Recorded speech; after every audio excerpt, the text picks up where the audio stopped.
My name is Tom. I grew up without a father since I was little.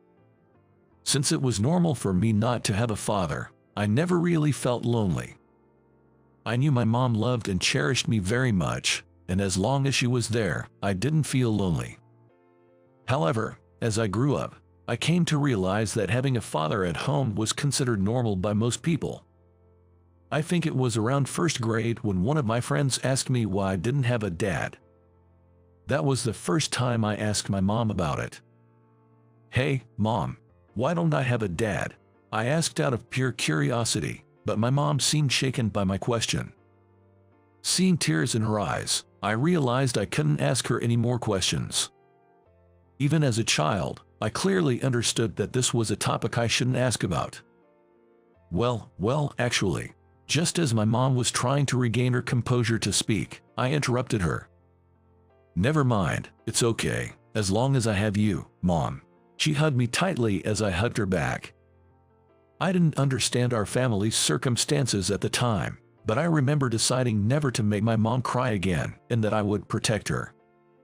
My mom worked hard, but life wasn't easy for just the two of us, so when I became a high school student, I started looking for a part-time job.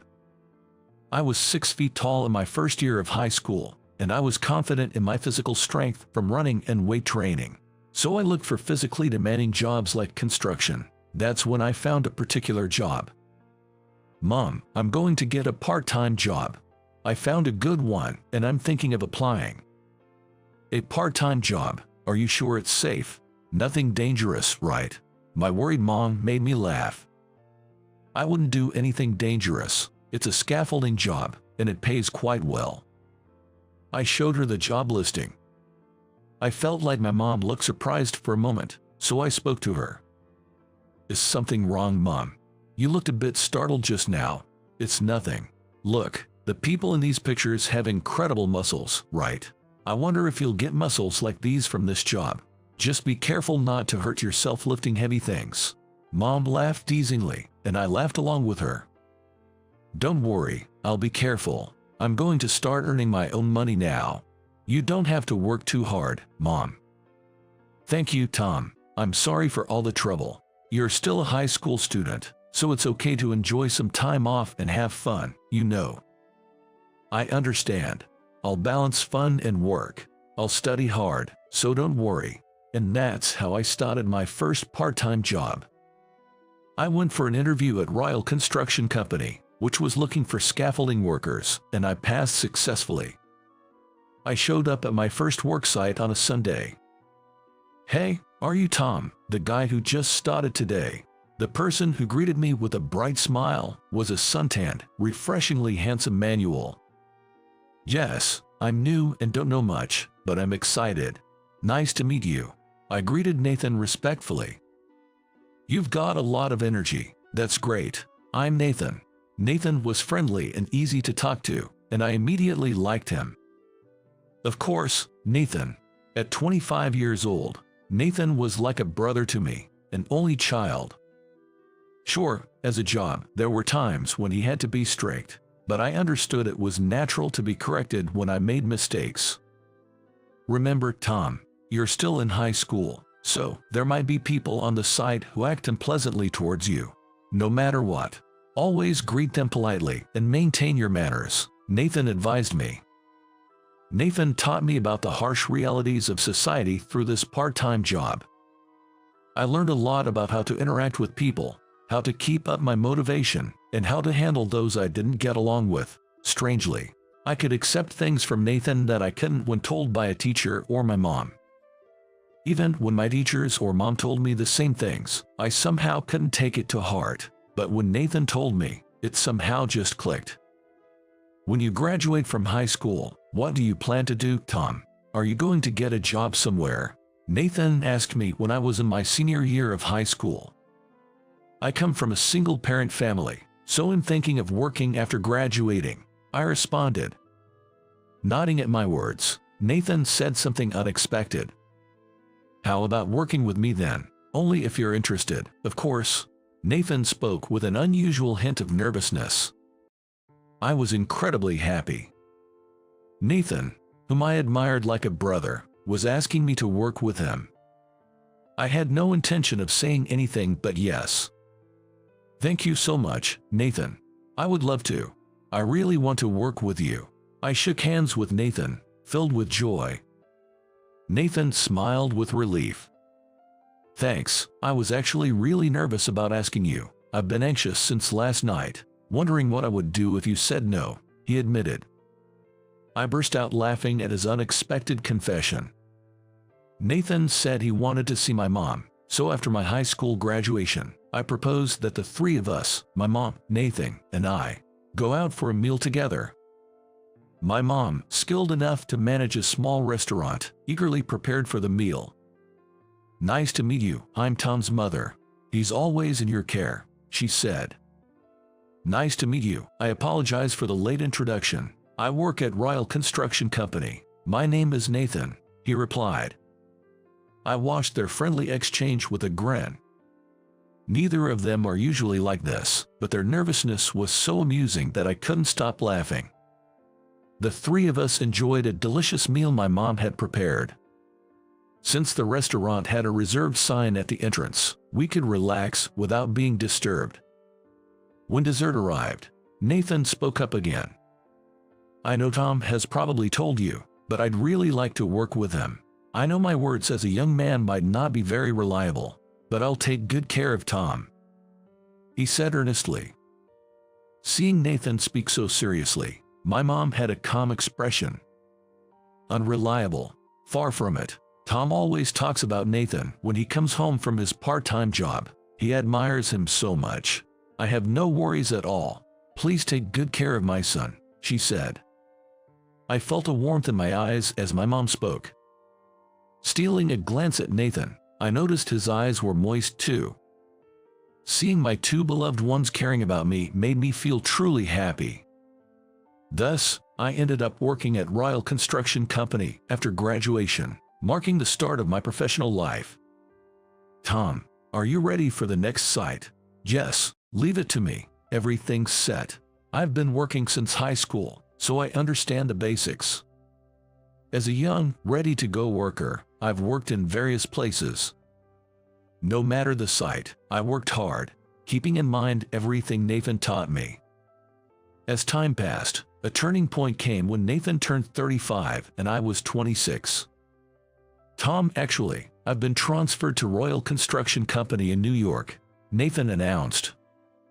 "Really, Nathan? That's amazing. The main office in New York, that's a big deal." Nathan was incredibly skilled and had used his extensive field experience to advance as a manager, continuously delivering impressive results.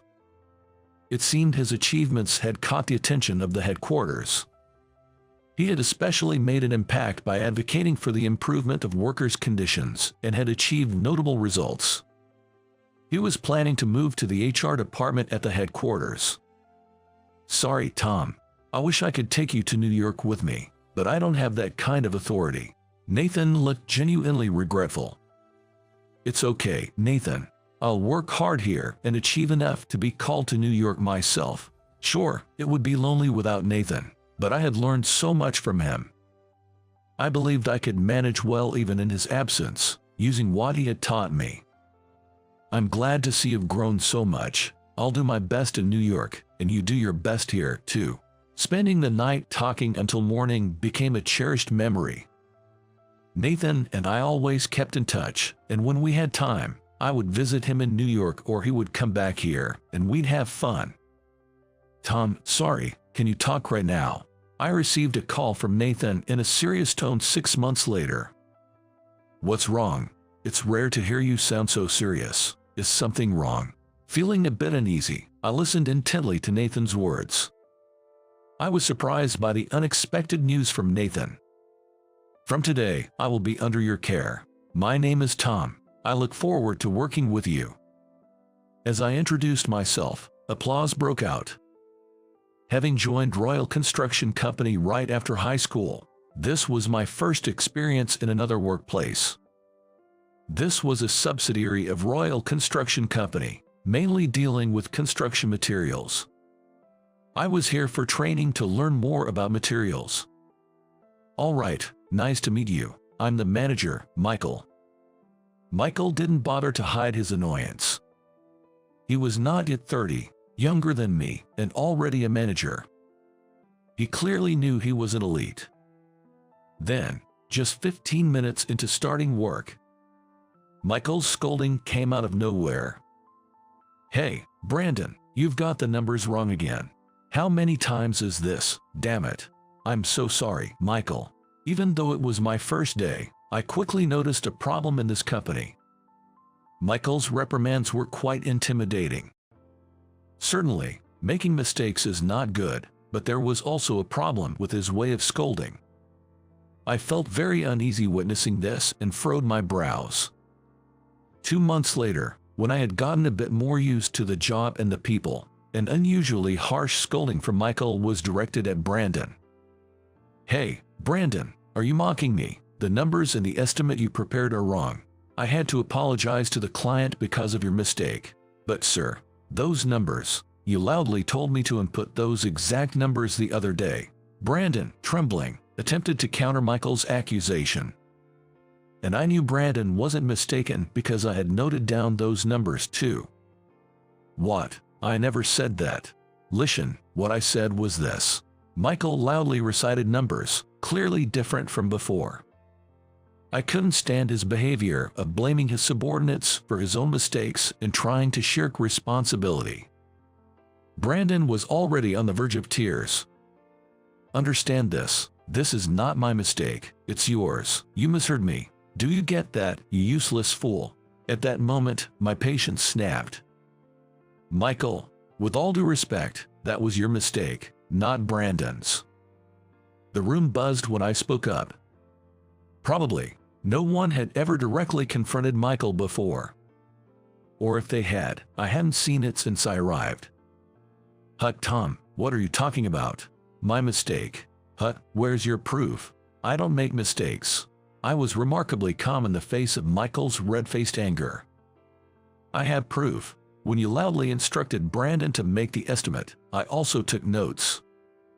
I pulled out a memo from my drawer, detailing the date, time, who gave the instructions, and what the content was. Reading from the memo, I recited the numbers Michael had instructed Brandon to use. Naturally, these numbers matched perfectly with the estimate Brandon had prepared. "What? Why would you take such notes? Michael always gives instructions rapidly, so I took notes in case Brandon missed anything," I explained. Michael, shaking with anger, glared at me. "Tom, you'll regret this." With a look of frustration in his eyes, he grabbed his bag and coat and stormed out. When Michael left, a palpable sense of relief spread throughout the company. "Tom, thank you, that was really a lifesaver." Brandon came over to my desk and thanked me. No, it's nothing. I just couldn't hold back and had to speak up." "I'm sorry if I overstepped," I replied, apologizing to Brandon. I spoke to Brandon in a low voice. "Not at all. It was a relief to have someone step in for once," he said. Hearing this, I immediately went to Christopher's desk, the department head. "Christopher, what's going on here? I've only been here for about 2 months, but Michael's behavior and words are clearly over the line, aren't they? It seems strange to me." Despite being higher in rank than Michael, Christopher was, frankly, quite inconspicuous. He never reprimanded Michael, just watched. Christopher looked uncomfortable at my remark. "I leave the training of the staff to Michael. It may seem excessive to you, but that's his way of doing things. I cannot do anything about it. Do you think such behavior is acceptable?" Brandon stopped me as I was about to get heated up. "Tom, come here for a second." Brandon pulled me aside to the break area. "You might not have heard this, Tom, but Michael behaves that way because of his father," he explained. "Michael's father? What do you mean?" I was really confused and asked Brandon for clarification. "Actually, Michael's dad, Ken, is the executive vice president at Ryle Construction Company's headquarters. That's why nobody, including Christopher, can complain." At first, Christopher, and also the manager, Steve, used to caution him. Yes, in that company, Only Michael and Christopher hold positions. I had heard the manager was on assignment, but I never knew that was the reason behind it. Everyone has their own life and family to think about. Opposing Michael can lead to serious trouble. I see, so that's the reason. But it doesn't justify Michael's tyranny. Brandon, aren't you struggling? Brandon gave a wry smile at my question and shared his true feelings. It would be a lie to say I'm not struggling. I can't quit my job because my mother is sick and hospitalized. I grew up in a single mother household, so she only has me. Really, that's tough. I can relate because I'm in the same situation. I totally understand how important a mother is. We were technically not on break, so we wrapped up our conversation quickly and got back to work. During break time, we'd go to a nearby diner and talk about various things. Since we both grew up in single mother households, we find a lot of common ground in our childhood stories, making time fly by. I wish I could have talked to you sooner, Tom. I feel like I can do better with you around. Really, I'm glad to hear that. Let's go out for a meal again. We made this promise and returned to our work in the afternoon. I was happy to have made a friend in Brandon, despite the troubling situation with Michael. Michael didn't return to the office that afternoon. The next day, Michael came to the office with a smirk, looking at me. "Hey, Tom, you take care of this job." Michael left a task on my desk that I had never handled before. "Michael, this doesn't seem to be my responsibility," I said. "What? Shut up and do it. It's my order. Don't pick and choose your work." I realized that Michael's reprimand had shifted to me. "Michael, I'll do it. Tom hasn't done this before." Brandon tried to intervene, but Michael sneered. "What? I told Tom to do it. Assigning tasks to subordinates is my job. Don't you butt in." When Brandon tried to persist with "but," I stopped him with a hand gesture. It's useless to say anything to Michael. "Understood, I'll do it." "You should have said so from the start." "Hey, hurry up." Michael returned to his seat with a very satisfied look on his face. From that day, as expected, I began to receive unreasonable treatment from Michael. For example, he would deliberately give me wrong instructions, causing trouble for our clients. Or he would suddenly appear at the end of a negotiation I had arranged and take the credit for it. "Michael, it's troubling when you do things like that." The clients were also confused. When I said that, Michael scoffed at me and replied, "It's fine. Taking credit is also part of a boss's job." I felt a deep contempt for Michael, who laughed heartily. That day, feeling incredibly exhausted, I decided to visit my mom's small diner in Nebraska for the first time in a while. "Mom, I'm home. Is the diner closed today?" I entered the diner, pulling the door with a "closed today" sign on it. Then my mom raised her voice in a slightly flustered manner. "Tom, oh my, welcome back." I waved at my mom, who came out from behind the counter, with a smile. "Sorry, Mom. I came suddenly without contacting you." It's okay, it's okay. Of course, have a seat." "Oh." My mom froze as she looked at the counter. I hadn't seen him from where I was, but there was a man sitting at the counter. "Oh, I'm sorry. I did not realize you were here." I apologized hastily. I thought he was a customer. But then, I remembered the "closed today" sign on the diner door and wondered, why was this man inside? Could he be a friend of my mom's? "No, I'm the one who should apologize. I insisted on being let in by your mother. Are you her son?" The man, looking at me with a gentle smile, seemed to be around the same age as my mom. Could he be around the same age as my mom? He had an air of refinement, and his attire appeared high-end. I had a feeling I'd seen him somewhere before, but I couldn't quite recall. "Yes, I'm Tom, her son." I greeted him respectfully. "So, you're Tom?" "Yes, I see, I see." I glanced at my mom, noticing her eyes were moist, and so were the man's. I had a hunch about this man's identity, and my heart started pounding loudly. "Mom, is this gentleman? Could he possibly be?" The two exchanged a subtle look, and then the man nodded. He proceeded to tell us everything. It was quite shocking, and I struggled to comprehend it all. That night, I was overwhelmed with various emotions and hardly slept. The next day, feeling sleepy, I was greeted at work by Michael's usual smirking smile. "I've been waiting for you, Tom. Do this today." As soon as I sat down, he handed me a flyer for a trip to Hawaii. "What is this about?" "We're taking a company trip to Hawaii.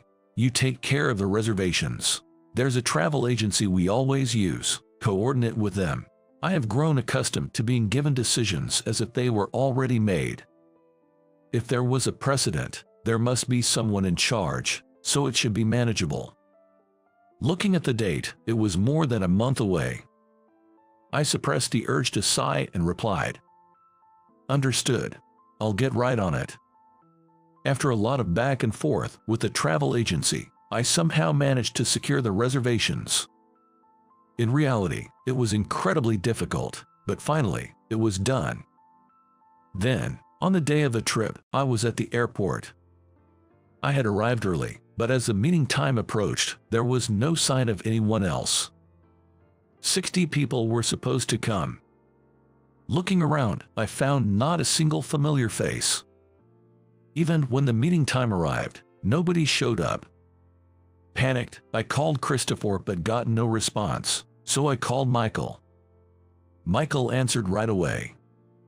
"Hello's, what's up, Tom?" His voice was filled with amusement. I confronted Michael in a frantic tone.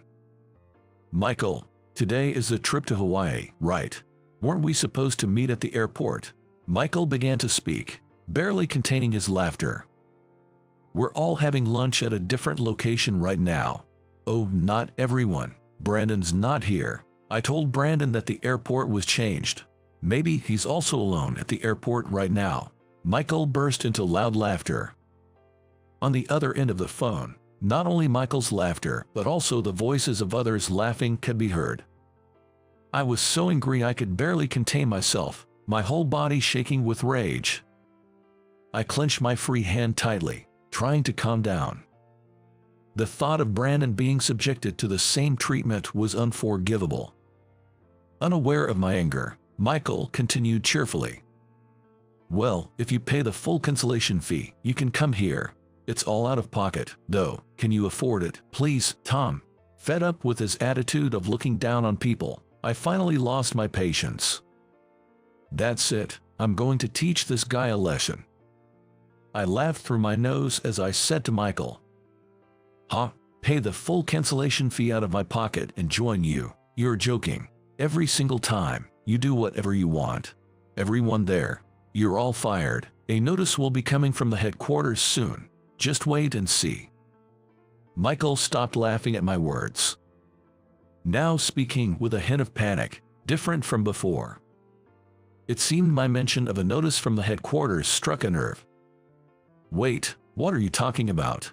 I didn't answer him but hung up and immediately received a call from Brandon. I quickly answered, thinking he must have tried calling multiple times.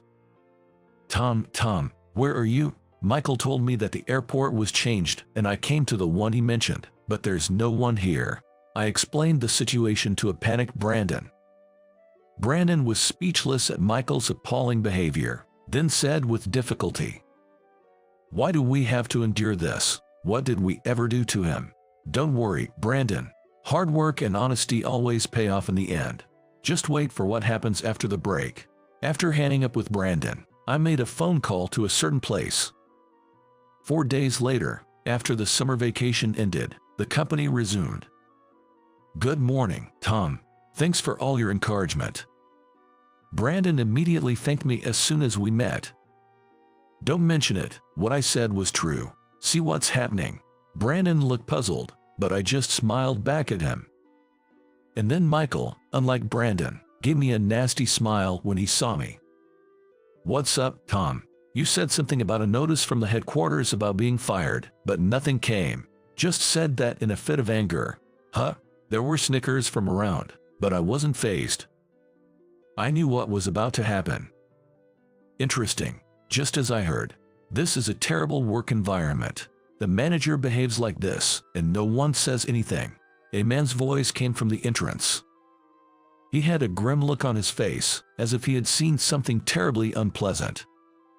Indeed, it's embarrassing to think this is one of our group companies, said the man who had just appeared. It was Nathan. He waved at me, so I waved back. Then, another man with a panicked look, whom I had never seen before, was there. Dad, why are you here? Michael was trembling as he saw the unexpected guests and his own father. The man with Nathan was Michael's father, Ken. What's this all of a sudden? Outsiders can't just barge in here. Michael was red in the face, but Ken, on the other hand, yelled out with a pale look. Hey, what are you saying? This man is Baker, the president of Royal Construction Company.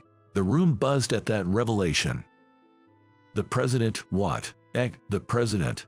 Well, I suppose you wouldn't know. It's understandable since we're a subsidiary and don't interact directly. I appear in company newsletters and such, but I doubt you remember my face. The man, the current president of Royal Construction Company, said nonchalantly. I came here because I received reports of various problems in this company. I decided to come and see for myself, he continued. What? Who would say such a thing? Michael murmured up to that point, then widened his eyes and pointed at me.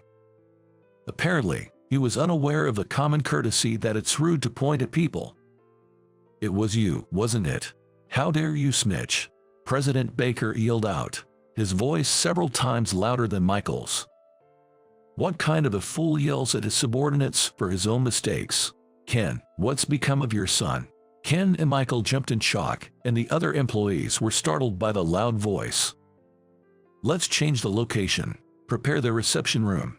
Christopher, who had been silently observing until then, hurriedly guided everyone to the reception room. President Baker, Nathan, myself, Ken, Michael, and Christopher took their seats. As a female employee served tea and left the room, President Baker began.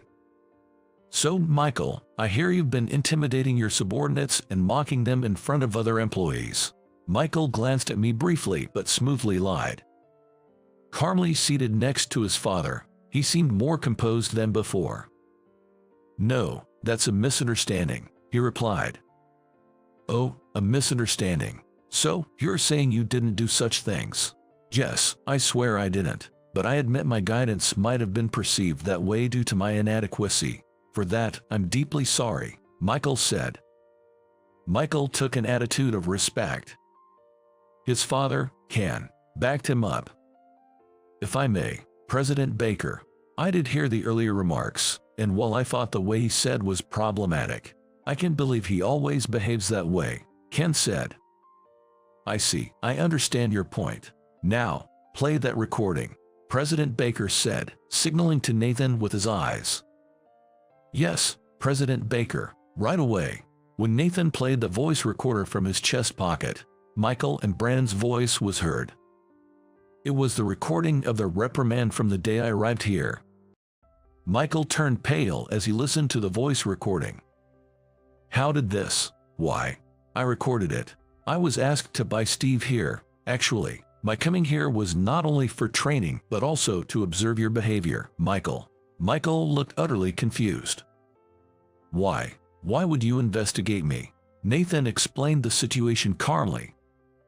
Steve came to me with his concerns. Your terrible attitude was too much to ignore. When he tried to address it, he was transferred, possibly due to pressure from your father, Ken. The remaining staff were very worried, and he asked if something could be done. Michael looked shocked. He clearly had not been expecting Steve to have made such a request. Ken was holding his head, troubled by Nathan's story. That's why I had asked Tom, whom I trust, to investigate the situation at this company. I'm sorry, Tom, for putting you through this. Michael, your behavior up to now is unacceptable, but what you did with the trip is beyond forgiveness. Nathan's face was etched with anger. Throughout this, the voice recorder continued to play Michael's problematic statements from day to day. Michael's face grew paler and paler. Michael, after hearing your own words again, What do you think? President Baker asked quietly. Michael was speechless. Ken seemed like he was about to say something, but as the voice recorder played the airport conversation between Michael and me, he fell silent. Listen, those in higher positions must be careful when admonishing their subordinates, even when they make mistakes. Only the mistake should be addressed, not their character. President Baker said, echoing words often said by Nathan. You will all face the consequences of your actions. You're all fired. This company will be closed down later. Those who can value their subordinates are a negative influence on the company. Upon hearing this, Michael yelled at President Baker. Why am I fired? Huh? Don't joke around. This company is only functioning because of me. Ken dragged his spitting son away. Don't you understand yet, son? You reaped what you sowed. You've even implicated me. What are you going to do about this? Dad, why are you stopping me? I don't understand what I did wrong. As Michael continued to rant, Ken and Christopher dragged him out of the room. In the now quiet reception room, Nathan, President Baker, and I sat down, exhaling deeply. Really, not realizing his faults after all that is just crazy. I could only manage a wry smile at Nathan's words. President Baker also smiled wryly and said, I didn't expect Ken's son to be so unresponsive to reason. You must have been under a lot of stress. I truly apologize for that. It's fine, really. I liked working with Nathan and wanted to be of help. Plus, I guess I was able to help. Dad, right. I was extremely nervous, calling President Baker Dad in the flow of the conversation, my heart pounding rapidly. Yes, President Baker of Royal Construction Company was my father. Unexpectedly, my father had been close by all this time. He looked at me, wide-eyed. I'm sorry, that was presumptuous of me. As I fumbled nervously, Nathan burst out laughing. Nathan, it's not funny. Don't worry, President Baker is touched. Right, President, that Tom called you Dad. At those words, my father nodded vigorously, his voice choked with emotion. I never thought Tom would call me Dad. I'm so happy. Sorry, I'm getting emotional thinking about everything, he said, starting to cry genuinely. Remembering the first time I met him at Mom's diner, I thought about the atmosphere between my mother and father. My father told me about the past. He was a struggling architecture student dating my mom, living a tough life. When he was dating my mom, I was a poor college student aspiring to be an architect and was living a tough life. When I almost couldn't pay my tuition due to family circumstances, I met the daughter of the then president of Royal Construction Company, and somehow she fell in love with me at first sight and offered to help with my tuition and proposed marriage. When my mom found out, she disappeared from my dad's life. My dad searched desperately for her but couldn't find her, and after much deliberation, he accepted the help, graduated from college, married the daughter, and took over the company. I'm really sorry. I know no amount of apologies will suffice, but I truly am sorry. My dad apologized, and at first, I couldn't grasp the reality of it all. Overwhelmed by the amount of information, my mom said to me, Tom, I found out I was pregnant with you after I had disappeared from his life. I left because I thought marrying the daughter of Royal Construction Company would better fulfill his dreams than staying with someone unremarkable like me. My mom looked at my dad with a kind face. That was when I realized, yes, my mom truly loved him. When I found out I was pregnant, I was truly happy. I was happy to have you born. It was hard, but you grew up to be such a kind child, she said with a tearful smile. And then, I received a letter from your mom. It was when you were in elementary school, with a photo of you wearing your backpack. I was really surprised, but also very happy, he said, showing me the photo of me that he treasured in his diary. At that time, my wife and my father-in-law were still alive, so I couldn't do anything.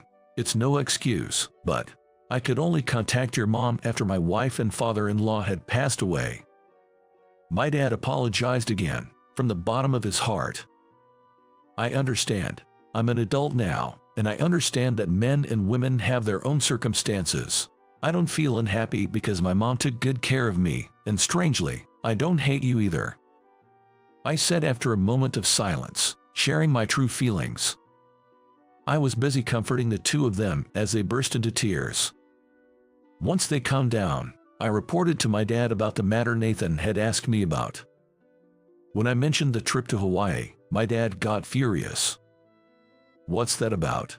I can't forgive such a person. Nathan and HR, right? I'll sort this out right away. Wait for me," he said as he left the small diner.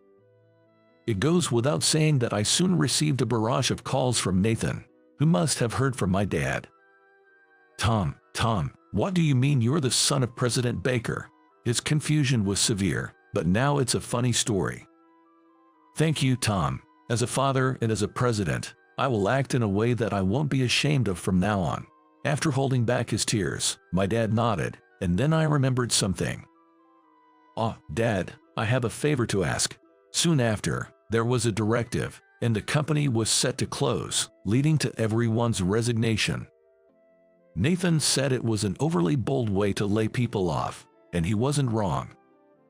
Afterward, I was set to go to the main office in New York, and I would be working with Nathan again. Now, I'm planning to do my best as Nathan's right-hand man in HR. Tom, good morning." I was greeted at the entrance of the company. It was Brandon. "Brandon, good morning. How's your mom?" "Yes, thanks to you. President Baker recommended a great hospital, and she's heading in the right direction." I was worried when I heard the company was closing. In fact, I had asked my dad to let Brandon work at the headquarters and to recommend a good hospital for his mom. And Steve, who had been on assignment, was also back at the headquarters. I wanted Brandon, who had been working hard even through tough times being targeted by Michael, to be rewarded for his efforts. "Leave it to me, I'll take care of the job in the hospital. From what I hear, you're diligent and sincere, so there should be no problem." And so, Brandon secured re-employment at the headquarters and a transfer to a better hospital for his mother. "But President Baker, why are you so good to someone like me?" I couldn't believe it when I heard. Brandon said with a puzzled look. I smiled and replied, "Didn't I tell you, Brandon, if you work hard and live honestly, you'll always be rewarded.